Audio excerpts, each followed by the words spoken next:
On Monday, HBO is premiering a new series, House Plumbers, which focuses on men whose actions inadvertently toppled the president they were trying to help re-elect. CBS News chief election and campaign correspondent Robert Costa recently caught up with actor Justin Theroux, who portrays the infamous G. Gordon Liddy. God and the American people have been damn good to me, and I'm damn grateful. If it's about Watergate or anything else, I don't care. I'm happy. When he died 2 years ago at age 90, Watergate operative G. Gordon Liddy was described by the Washington Post as a man with an intense stare, cannonball head, bristling mustache, and machine gun style of speaking. The look of an archetypal bad guy. Stand up and raise your right hand. Now, 50 years after the Watergate hearings dominated American television in 1973. Will you be talking to the hearing? Mr. Liddy has no comment. This infamous American character is having a comeback of sorts. Shoulders back, relaxed. He's smiling. always grinning. Liddy's always grinning. He's always happy, but he is kind of a, you can bleep this out, but he's a bit of a pig in these moments. He's trolling. He's the original troll. Actor Justin Theroux plays Liddy in HBO's new limited series, House Plumbers. You should have seen this guy operate.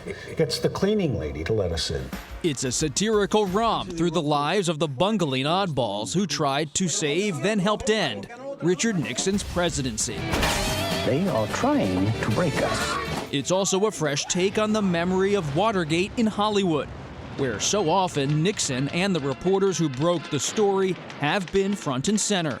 How much can you tell me about Deep Throat? Do you feel like 50 years after Watergate, the burglars are finally getting their due? Yeah, I mean, we all know obviously the Woodward and Bernstein side of the story, this sort of story of dogged journalism and risky choices taken by an editor at the Washington Post. But the actual meat and potatoes of the reason, the actual gate that started all the other gates, is this story. President is a good man. Between you and me, I worry about some of the people with whom he surrounds himself. Woody Harrelson plays Liddy's partner in crime, E. Howard Hunt. You are not a federal agent anymore. You are an intelligence agent. You are a spy.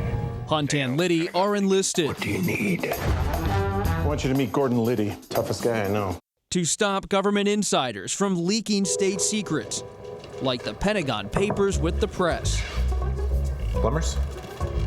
We fix leaks. Oh. But things quickly escalate. You now work for the committee to re-elect the president. And the series captures the pride and vanity of the dirty tricksters who would make one mistake after another. It was a double-sided deadbolt. Unbeknownst to me, there were 4 break-ins, or 4 break-in attempts, and it was only the 4th one where they actually got in. And you'd think by the 2nd or maybe the 3rd one, they might have gone, maybe this isn't a great idea, but they were sort of pretty dogged. That scene in the show, which comes right from real life, where Liddy puts his hand above the flame and never moves it, and there's no trick. I do not bend, and I do not break. What's the trick? There's no trick. He just burns himself. I mean, it's just the guy who can put a cigarette out on his face if he wanted to. According to the investigators' report, Liddy and Hunt left that room when the break-in was discovered. The bond between Liddy and Hunt is complicated. Both political schemers and true believers, but with differences in class, education, and style. It is classic political bromance. They got together, they worked together. I think they were in line with each other, and then once things started to go south, they started to fall out of love with each other and eventually ended up never speaking again. I have such a different, un-Watergatey relationship with this city. I was a kid when I grew up here. Your mom worked for the Washington Post. She worked for the style section. She was an essayist. But she covered the Georgetown set. Yeah. She, I'm sure she, went to a couple dinner parties down here. The cast's recent press tour took them through Washington, D.C. Theroux's mother and father were on hand, along with Beltway luminaries, including Bob Woodward. Did you trade any Liddy stories with Woodward? No, actually, I was trying to, I went up and I saw him right after everything. He went, "Oh, hey, how you doing?" And then he saw Woody and he was like, "Hey, Woody, how you doing?" And then he started laying into Woody going, let me tell you about Liddy. Liddy was, and I was kind of like listening in. I think maybe, I'd like to believe maybe he didn't recognize me with my beard or something. Maybe you should have kept the mustache. Yeah, exactly. By the end of Watergate, Nixon stepped down. I shall resign the presidency effective at noon tomorrow. And many aides would go to prison, including Liddy. He liked being one of the president's men. He liked being this sort of soldier. Liddy spent just over 4 years in prison.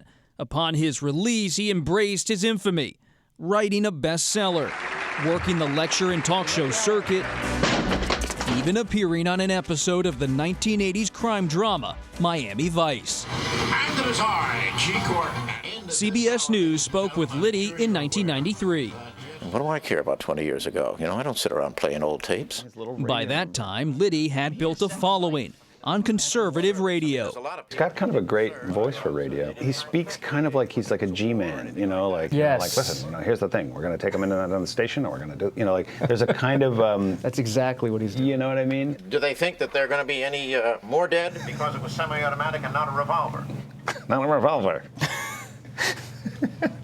He's such a strange person, a character in American history. You know, America makes many unique Americans, just incredible, eccentric characters. And he is one of them. He was just like, yeah, I did that thing, and I'm proud of it because it was the right thing to do. They believed. Yeah, true believers. You know, he considered himself a true patriot.